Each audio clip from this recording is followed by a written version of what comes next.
Hi friends, అందరికీ వందనాలు. ఈరోజు నేను ఒక పాట పాడబోతున్నాను.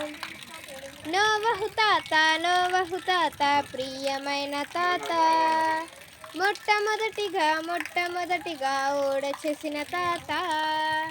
నోవహు తాత, నోవహు తాత, ప్రియమైన తాత, మొట్టమొదటిగా ఓడ చేసిన తాత. దేవుడు తనపై ప్రేమ చూపే, తన కుటుంబముపై కరుణ చూపే.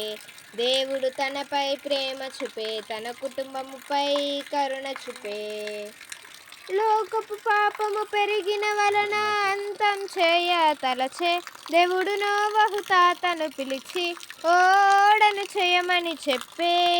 జంతువులు పక్షులు జతలుగా అందులో చేర్చమని చెప్పి, ఆహారం నిలువ చేయమని చెప్పి, వెసుకు దుస్తులు తెమ్మని చెప్పి, మేక 2, గేదెలు 2, కుక్కలు 2, నక్కలు 2, కాకులు 2, పావురాలు 2, పిచ్చుకలు 2, కోళ్ళు 2, పిల్లులు 2, సింహాలు 2, పులులు 2 అన్నీ ఓడలో చేరెనుగా. 40 రోజులు రేయి ప్రగలు ప్రచండ వర్షం కురిసెను, సర్వం నాశనమాయెను. అరరాత్ కొండపై నిలిచిన ఓడ తునకక జడియక నిలిచెను, వర్షాలు ఉరుములు ఆగెను.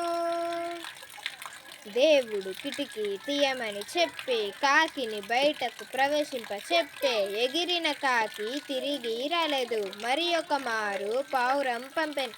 వెళ్ళిన పావురం తిరిగి వచ్చెను.